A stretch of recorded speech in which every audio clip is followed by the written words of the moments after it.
Hi, everyone. Welcome back to Scale with Clarity. One of the things I say a lot on this podcast is that I really do believe that awareness is the first step in any change. Because once you see something clearly, you can stop blaming yourself for it and you start asking better questions and begin making different choices. And so when I was reading the book by my guest today, I found myself having that same reaction over and over again. It was this eye-opening awareness followed by, oh, wait, you mean that's not just me? I'm not alone in this thinking. And honestly, I think that's one of the most powerful things that this book and awareness itself brings. It takes experiences that many women have quietly internalized as personal shortcomings, and it places them in a much larger context. So my guest today is journalist, speaker, and author Stefanie O'Connell. Her new book, The Ambition Penalty: How Corporate Culture Tells Women to Step Up and Then Pushes Them Down, challenges many of the stories we've been told about ambition, success, confidence, and why progress for women has stalled despite decades of being told to work harder, lean in, and advocate for ourselves. And I'll be honest, I was angry while reading this book, not because I disagreed with it, but because so much of the research confirmed things many women have felt for years, but can't always explain. And because the data makes it difficult to dismiss these experiences as isolated incidents or individual problems to solve. So in this conversation, Stefanie and I talk about the ambition penalty, the myths we've been told about women's progress, why so many high-achieving women feel exhausted, and what changes when we stop treating systemic problems like personal failures. Whether you're currently in corporate, building your own business, or simply trying to define success on your own terms, I think this conversation is going to give you a lot to think about. So let's dive in. Welcome to Scale with Clarity, the podcast for entrepreneurs who are building a business and a life that actually feels good. I'm Brooke Cunninger, fractional CFO, strategist, and mom of three. And I've learned that scaling isn't just about hitting revenue milestones. It's about finding alignment between your big vision and your everyday reality. Each week, you'll hear honest conversations with founders who are redefining success on their own terms. We'll talk about the pivots, the aha moments, and the tough decisions behind the scenes. Plus, the surprising ways entrepreneurship becomes the greatest personal growth journey of all. Whether you're dreaming of leaving corporate, navigating the messy middle, or trying to grow without burning out, this show is here to help you scale with more clarity, confidence, and ease. Because building a business should expand you, not deplete you. Let's scale with clarity together.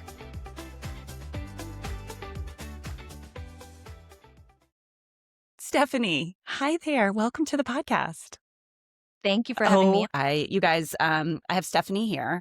The Ambition Penalty is the book that she just came out with. And I am so excited to have this conversation. But what I told you is I'm also so pissed. So I'm coming into this with a little bit, and I have to imagine a lot of the people maybe you talk to, it's creating the right conversations, but it's eye-opening to me too, which is why I was so excited to have this conversation with you. And I've highlighted, and I want to go so many places with this, but thank you for taking the time because Well, I'm glad. For context for people tuning in, people are pissed when they read about my book in a way that I think is necessary. And it's really one of the goals of the book because the book is about women's outcomes and how a lot of gender inequality shows up in a modern context, even as we've been kind of told that it's all in the past or it's our fault or it's our choices. And this book is a real reckoning with the kind of complacency, I would say, that has been adopted around pay gaps, powership gaps, leadership gaps, and the way in which we kind of talk about pay gaps every year, very matter-of-factly. Well, yeah, that's not news. And it's a way of adding a little bit more context and understanding to what is actually happening in ways that I hope people are pissed and engaged. For sure. Because we have kind of gotten disconnected from the engagement. Yes. And I think I want to start a new chapter here. So appreciate that and agree with everything you said. I've said this before for other topics on this podcast, but awareness is the first step. You've got to be aware, and then you can get angry, have all the feelings, and then figure out solutions or start the conversations, and that's where it starts from. So this is so good to just bring awareness. And I want to start there too with you because you wrote this in the book and it really resonated with me. I'm a 90s, I graduated in the late 90s, early 2000s, went into the workforce, and we were told, boss girl and lean in. And we saw some of these statistics coming out that we were making progress around, women entering college and graduating college and some of the pay, gaps that were starting to close. And you put a whole new spin on this data in recent years. And I'm just curious, what prompted you even to dig into this topic and say, now is the time and we haven't seen the progress. Let's look at this in a slightly different way of what this data is telling us. Yeah, so I've been reporting on women in money and women in the workplace for over a decade. So I was really knee deep in a lot of the data. Yeah, the stories about how far we've allegedly come, but also the reality of how far we haven't. And what I found was that there was a real misperception, and I would argue like a media misframing, kind of misinformation, straight up misinformation around this idea of progress. Because what happened was, and I think we see this in modern discourse quite a bit, was this very hyper focus on women's educational outcomes and the fact that women had been outpacing men in higher ed, in college, in advanced degrees, and PhDs. And the implication being, therefore, gender equality is simply a matter of time. It will all resolve itself. Yep. The progress is inevitable. We'll see it in the future And yet, generations or in the next decades to come. exactly. And part of this book was really a reckoning with, I'm coming into midlife, and my generational cohort and those who've preceded me, actually, our outcomes haven't really shifted. In fact, we're facing a lot of the same inequities as the women who came before us. And in some cases, these matters and metrics are getting worse. In the last couple of years in the United States, we've seen gender pay gaps widening. We've seen leadership gaps widening. We've seen access to essential needs and safety for women getting worse. And so I think what I'm trying to reveal is the kind of myths and misconceptions we've bought into in ways that have enabled not just the stagnation and the stalling out, but even this kind of rolling back of women's access to autonomy and rights and progress. And so, I always like to point out when people talk about women being more educated than men, that's been true in the United States for more than 40 years. And gender pay gaps haven't gone anywhere, because what we know is that women have to have more education to be paid as much as their less educated male counterparts. That is not a sign of men falling behind. That is an indicator of male privilege. Yeah, and I want to talk because I think a lot of us have heard the term glass ceiling, and we'll talk about that in a little bit because I've seen this mass exodus of women choosing, or because of what we'll talk about, seeing that as their only option to leave the corporate workforce and do some other things. But you mentioned in your book, and I hadn't heard this before, glass cliff. Can you talk a little bit about that? Because I think that's exactly some of the data that we're seeing. It's not necessarily coming out of college. It's later in careers. We're really seeing this widening gap. Yeah. So one of the ways that gender inequity rather works is that it widens, it gets worse over time.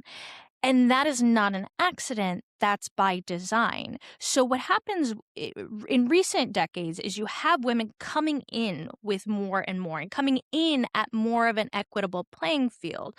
But as soon as they get into the actual workforce where they can be rewarded for all of that education and potential that they have gained, they start experiencing the exact same kinds of inequity as those who came before them. And so a little bit of bias early on winds up compounding every single day, over every month, over every year, such that even if you come in at the same level, over the course of a year, 5 years, 10 years, you wind up getting these growing gaps. And that is not a result, as I point out in the book, of women doing something differently, not performing well enough, not asking. Women are asking, they are performing. We have the data. What we see is they are not able to access the same rewards when they do ask, when they do outperform, when they do lean in to their ambitions. And so I think there's a great paper, let me see if I can pull it up. It shows that with just a 3% bias against women in this way, so like just undervaluing their performance by 3%, under recognizing their potential by 3%, making them 3% less likely to have access to mentors and resources and support. That compounded over time, researchers find that a woman at the entry-level position exposed to that bias would need 17 performance review cycles and 208 successful projects to get to the executive level, while her male counterpart, starting at the same time, same level, would only need 8 performance reviews and half the amount of successful projects to be promoted to the executive level. And so you see just how Yeah. quickly a small amount of this very subtle bias, often that isn't even explicit, winds up creating this huge gap over time. So you have people coming in, and then it's that first step into management where you see Yeah. those gaps immediately shift, where men are overrepresented. That's called the broken rung, like the first rung Mm-hmm. of the career ladder. And then at every subsequent step, you see women's representation fall and fall and fall. Again, not because they don't have the ambition or ability or skills to get there, but because they are subjected to these biases that keep them from reaching those positions. And then when you get a few exceptions of women at the top, what we often see is this dynamic you referred to as the Yep. glass cliff, where a woman is elevated into a position of power, but oftentimes only when a company is already in Mm. trouble. And that way she can be used as a scapegoat for the company failing if and when it does. And then the company can say, it wasn't that we were already in Yeah. crisis. It was that we appointed this woman to this position and women really can't lead. And so they reinforce the stereotype that women aren't suited to leadership, and they, Yes. let themselves off the hook for their own Yeah. failure. And even when women, and this is also true for other marginalized and underrepresented groups, when they are elevated into these positions, they are given much fewer supports and resources to actually succeed in the role. So they will be Yeah. questioned instead of supported in implementing the kinds of changes they want to make. And so even if it's not a moment of crisis, they're still set up for a completely different experience of leadership that makes it much harder for them to succeed. So maddening. And hearing this, it can be so disheartening. But I know a lot of my listeners are either there right now, and so they're dealing with that, or they have opted to leave and start their own thing. And Mhm. I mean, I'm in finance. And so you talking about this compounding effect absolutely makes sense. You have to do it double, double the amount of reviews cycles to get from a financial standpoint. But the underlying thing which you were talking to also is it's not just financially, which is a huge impact. And we're talking about a pay gap, but it is the energy. It is the amount that you have to kind of bend over backwards to make yourself someone who you aren't that comes into play. And as you elevate, the longer you are essentially not yourself or trying to be someone else, we're seeing women either have to conform to something that is also not like authentic to them, or having to one be physically kicked out of the company or removing themselves from it. And so I think one of the things that I know I've heard a lot is from men, but also some from women is, well, women are meanest to themselves. So we've seen some women, right, elevate themselves. And we see this in some organizations where as you get higher, there's fewer and fewer. And sometimes they say they're the hardest women to work for. I've heard that so many times. They are, they're hardest on other women below them. And you have this, you call it queen bee in your book. And it was so eye-opening to me. And I want to talk a little bit about that because you compare it to an alpha male, which we all know has a little bit of, maybe a smidge of negative connotation, but also a lot of oh, they were just It's definitely right. They're going positive. Yes, after it's it. Yeah. aspirational. Aspirational. It's this Mhm. alpha male. So can you kind of talk about this queen bee? Because I want to debunk that women are hardest on themselves or how that's coming about too, that we're kind of bringing this on ourselves. Yes. So there is so much nuance in all of these dynamics. And I wound up dedicating a Yes. whole chapter of the book to this idea Mm-hmm. specifically because it's one of the most common things I hear. Basically, the whole premise of the book is the way women's ambition is weaponized against them. And then people will say, well, the worst offenders are other women. And I say, yeah, well, we all grow up in Yeah. patriarchy. We all grow up with these ideas of men should be, quote unquote, independent, strong, ambitious, and women, quote unquote, should be caring, compassionate, and self sacrificing above all else. And when you grow up with that conditioning, that isn't always explicit, but is certainly reinforced every single day of your life, you're not just internalizing ideas of what you should do and be, you are also absorbing ideas of what men and women should do and be respectively. And so when people do something that kind of violates the gender expectation of them, we respond in ways that we're incentivized to kind of punish or reward to put people back in line. So when boys are taking risks, we cheer them on. When they're asserting their strength, we say, that's the guy we want to work with. That's the go-getter we need. When women are being caring, compassionate, we say, that's wonderful, right? And it can be. All of those can be positive traits, and they can also be negative traits. But it's always telling when changing the pronoun in front of the adjective or the behavior you're describing completely changes the connotation, right? If you say she's ambitious and suddenly that's a bad thing when he's ambitious was the reason you wanted to work with that guy, well, then that's not an ambition problem and it's not a women problem. That's a problem with the way we have all been acculturated into these very gendered binary ideals that effectively exclude women from equal access to opportunity. Because if women are punished for seeking opportunity, how are they supposed to access it? So it's a very effective enforcement mechanism for keeping women from equal opportunity, power, resources, even when more explicit barriers to participation fall away. All that being said, while we all have these biases that we have to deconstruct, women do better in contexts in which more women are represented in leadership.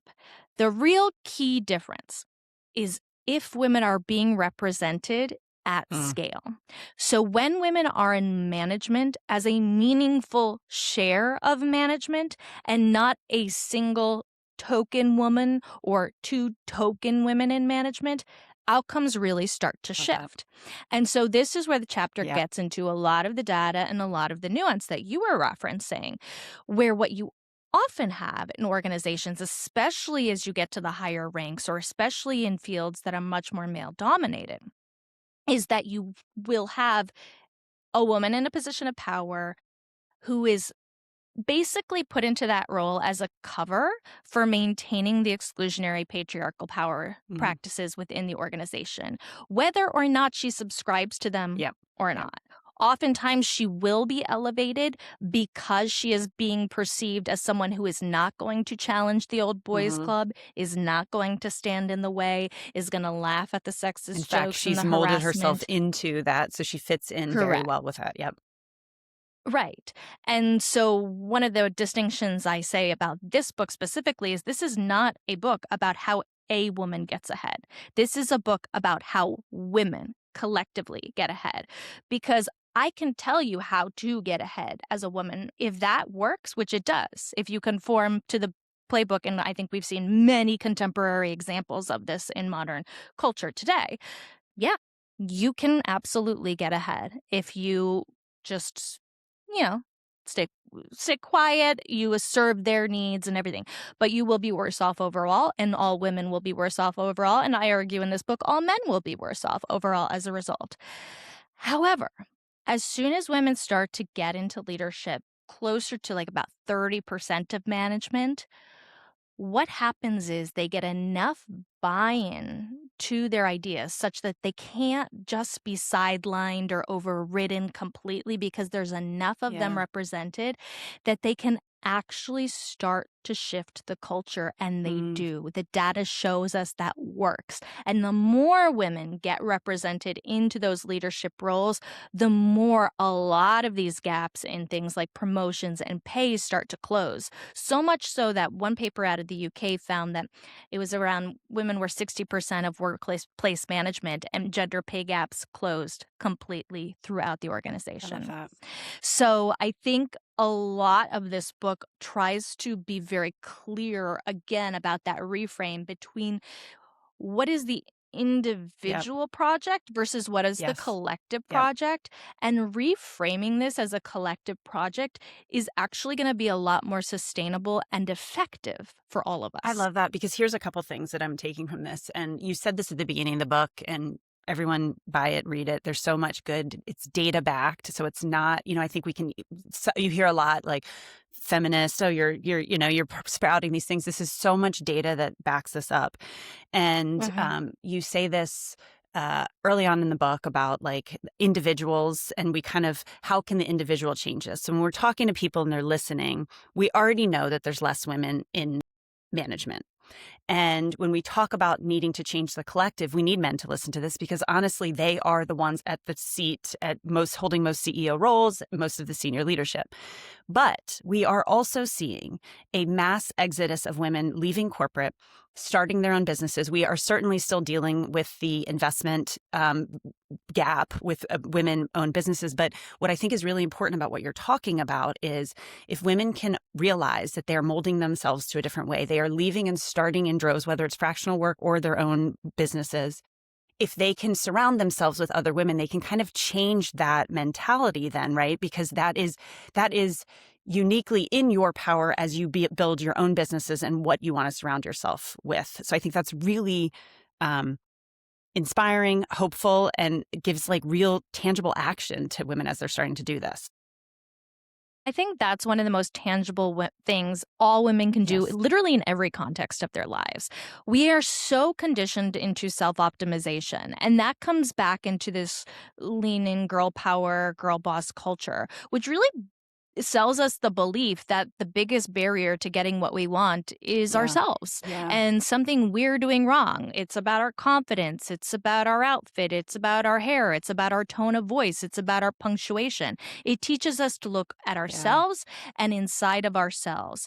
When what this book really exposes is that when you have a system where the inputs are the same, but the outputs are different across identity, you don't have an individual issue. You don't have an internal issue. You have a problem within that system that's creating different outputs with the same input. And so you have to flip the focus. You have to flip the focus from individual and yourself and out into the environment around you, and and recognizing and calling out the way it is responding to you differently, even when you engage in the exact same behavior as your more privileged peer. And the way you can do that effectively and not be dismissed or cast aside as a squeaky wheel is if you are doing it collectively. You can really get sidelined very, very easily. We see it all the time. Everyone probably has their own story. But the more we work in tandem, the more we build solidarity, and also the more we share exactly how this is showing up in our own lives, the more it pushes back against the myth that it's all an individual issue, both for ourselves and also for the collective understanding of what is actually driving these gaps. Because even so, today in 2026, all of the time, I can't tell you how often somebody's gonna come to me on the internet and tell me the gender pay gap is a myth and women just choose differently and they're not ambitious and all this other stuff we know is not true. And so us coming together, sharing how this is actually showing up in our lives and working as a group really challenges that narrative in a way we know shifts our outcomes. Because I think even myself, having dealt with this, being a woman, wanting to see change, I can maybe make myself feel better, or the anger lessen when I'm like, well, kind of leave the data aside. I can convince myself, oh, it's not as bad as we think. And then you very clear, there's so many studies that are just showing this is not the case. You can have an individual solution, specific example, explain it away. But when you look at the mass data, which you have done in this book, it is hard. You cannot ignore the fact that we haven't made progress. The other thing I like is you do give some really concrete recommendations, solutions for, as a group, what we can do. And one of the other things I think was really, so many, but was around the accountability. You talk about, and I think a lot of companies get this backwards, is even through DEI and trying to elevate women and other underprivileged groups, we had, group interviews, panels where you discuss it. But what I didn't hear and what you bring up is about the real clear black and white metrics that we're looking for and what would indicate a success in an individual candidate before we even talk to anyone. So when you bring them in, I loved that too, because I'm like, you're really holding yourself accountable to what you said before, as opposed to, which we know consciously, we all like, you shouldn't do based on the field, but we always do. Because we're like, who's going to fit best in this culture? Like, who's going to last longer? And I love how you brought that up as like, we have to flip that. Yeah, I'll just share a little bit more specifically about what Yes. that study was for people who are listening. What it found was essentially that the way you could still effectively reproduce gender bias while pretending it doesn't exist is you change what counts as qualified for the job you're hiring for. Now, this is not something people are explicitly doing. They're not saying, well, let's find a way to exclude this woman, but that's how it plays out. So if a woman has a college degree and a man has more experience, what happens is the group will say, well, what really matters for this role is experience, so we're going to hire this guy. But when it's flipped and the woman has more experience and the man has college degree, all of a sudden the group will say, well, what really matters for this role is a college degree, and so we're going to hire this guy. And so it's of course ironic at a time where companies are like, well, we really just need to return to meritocracy, when how they're defining meritocracy, it just changes in a way to suit their definition of being able to hire the people they already mostly hire and promote. And so there's a ton of findings just like that. But as you point out, the way this paper found you could completely eliminate that bias was by deciding in advance of interviewing anyone, what are the metrics that matter? And then I think following up after you've already kind of gone through these processes and audited these processes, was that really a good metric over time? Like, I think oftentimes these ideas get positioned as, well, we'll check this box, we'll implement this policy. And then if there's still inequality, I guess it just shows us that, women really are less productive or women really are less interested, right? As opposed to understanding that gender identity is not something that makes us fundamentally different in ways that show up in the workplace in like significant ways in terms of like what people want, what they're capable of, all of that kind of stuff. People are generally very similar. We're more alike than we are different. And gender is an enormous category with a ton of variation. So you could have individual to individual, people are very different. But when you talk about a whole social class, you really can't differentiate between men and women in a significant way. So if you're seeing a workplace inequity like this, it is telling you something. It is not telling you something about women or men respectively as an identity and social class. It is telling you something about the environment you're in that is giving those people a different experience. So one of my favorite case studies that I write about in the book, and I know I'm going on and on. Please, keep going. But I'm like, tell me more. But we're talking about like this idea of like, okay, you hear this policy works, you adopt the policy. So this company knows pay transparency is one of the most proven ways of reducing gender pay gaps and promotion gaps. So the company implements the pay transparency policy and the gaps get worse. Now, a lot of times companies will be like, well, I guess it really shows us, women are just not interested in these high paying roles. But they did not do that. Instead, they got curious. They held themselves accountable and they said, let's understand what's going on here. Instead of leaning on these myths and misconceptions and these false assumptions, let us take a more careful look and lean into this curiosity. And what they basically found was that half of it was driven by how few women were being elevated into positions of management, which pay the most, not because of a lack of interest, not because of a lack of qualifications, but because of biases against women in leadership. And so they implemented policies specifically about, really evaluating criteria for leadership more effectively. And they looked at their recruiting policies and found that they were recruiting from programs that are incredibly male dominated. Again, not because this is for engineering, not because women don't want to be engineers. We know they Yeah. do, even though We people see want to that with claim the STEM otherwise. growth. Yes, in the STEM, right? Yes, yes. Exactly. What you see, and it's funny, you see with the I interviewed women in STEM, in the military, like a lot of these male dominated environments, and as different as those environments are, the thing that drove the attrition was always the same. It was never the work, it was always the work culture. And so the company realized, I see. We've been kind of going into these kind of toxic cultures for women, not not necessarily that women weren't interested in the roles, and so let us think more expansively about that.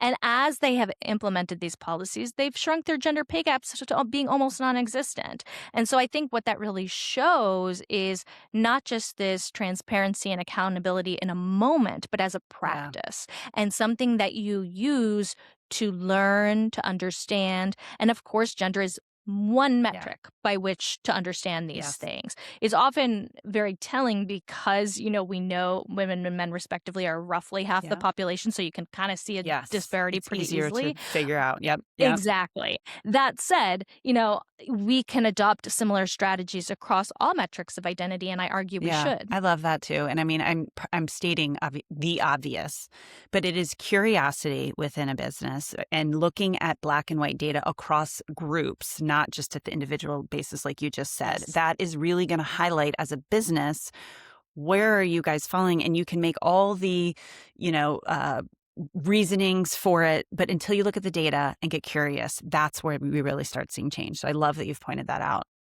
I'd be remiss, especially with the group of listeners that I have. I really want to, in the next 5 minutes or how much time we have, is talk about how this plays out also for women leaving the corporate workforce. You talk about this towards the Mhm. end too. And we hear so much is talked about the mental load that women carry. But it was so eye-opening, and I will raise my hand too in a vulnerable way and say, this was me. You had some examples of women who have left the corporate workforce. They have a spouse that is still in whatever W-2 corporate job that they have. And the way with the mental load that women carry, even when they're equal pay or equal responsibility at work, it proliferates. I've seen this too for me. It proliferates when you leave. You end up taking more on at home, and stop me if I'm saying any of this wrong. And it almost is like you see this pay. You had an example of a woman in there who they leave and you don't even know you're taking that on, but then it becomes harder and harder to even envisioning going back to work or starting your own business because the gap of what you are handling at home is so wide. And I'll just speak from my own personal experience. And that's why I highlight in the book, I'm like, this is that also we've talked about awareness is key. And I think reading this, I realized because it can be so easy is probably not the right word, but to turn it on yourself and just say, oh, maybe I'm just ready for a break. Or, you know what, this is a season of my life with children at home, and this is what I want to do. And that is not to take anything away from women and their autonomy to choose. But I do think it's important to layer on this other aspect that we may not be seeing in ourselves and how that's playing out. 100%. One of the things that I find incredibly troubling about the discourse around this season, and I'm in this Yes. season too, I have a 2.5-year-old, is that it's so gendered. It is so telling to me that men are not being asked to reckon with their ambition. They're not being asked to scale back. They're not having conversations around real conversations around work-life balance or having it Mm-hmm. all or being a working dad.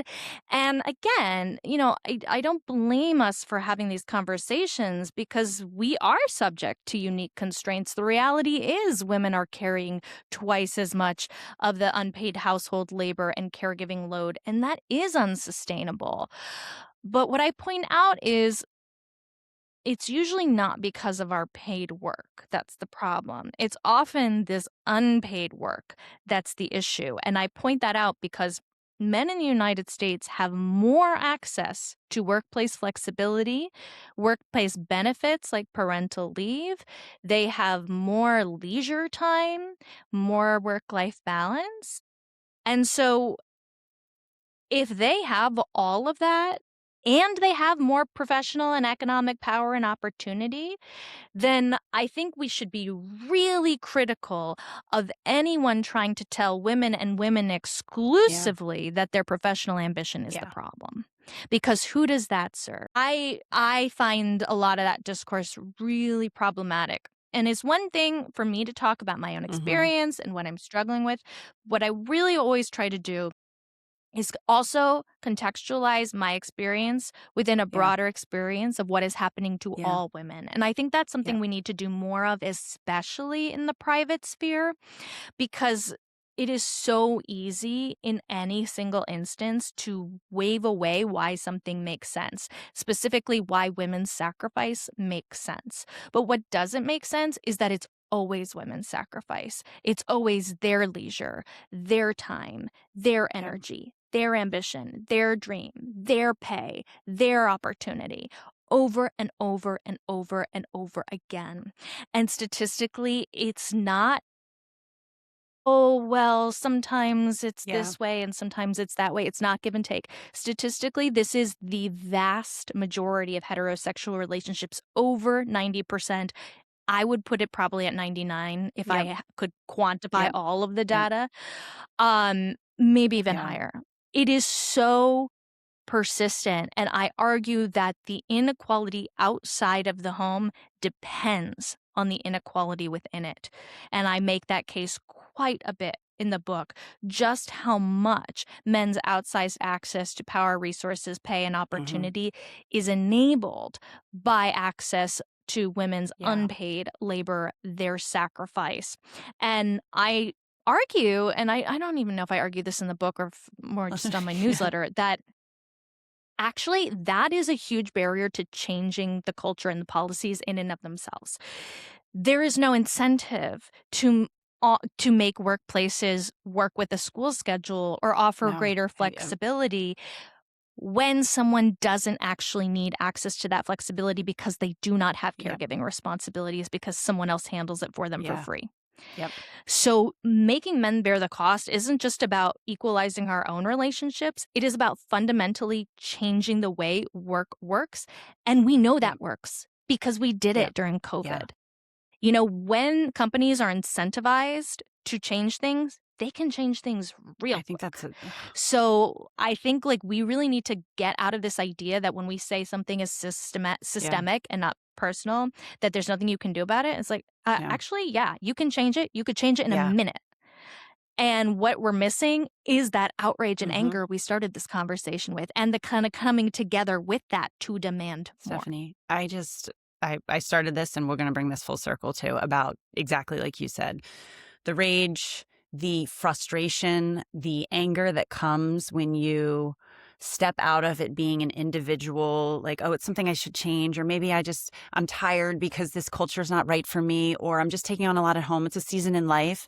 And you realize the systemic kind of broader data backed studies, lack of progress that we've seen. But what comes with that and why I'm so glad, again, everyone needs to read this book and just you're having these conversations because then the awareness is what triggers like, wait, just like you said, we have seen examples of companies that have changed. We've seen through COVID, the good and the bad, but that companies can change on a dime when incentivized the right way. So I love I love the anger that it is generating.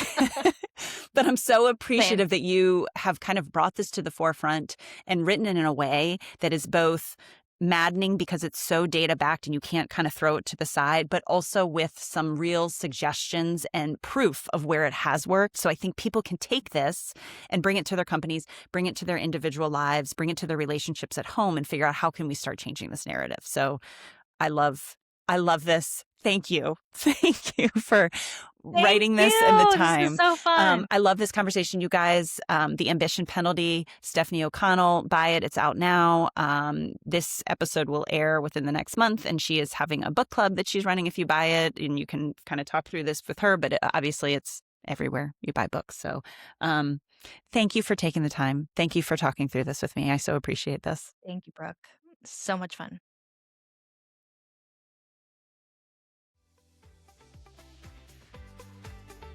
Hey there! If this episode sparked something for you, I'd really love to know. Shoot me an email or leave me a comment on the episode. Those messages really do mean more to me than you realize. And if you're craving more clarity in your business or your career, you can explore ways to work together at www.scalewithclarity.com.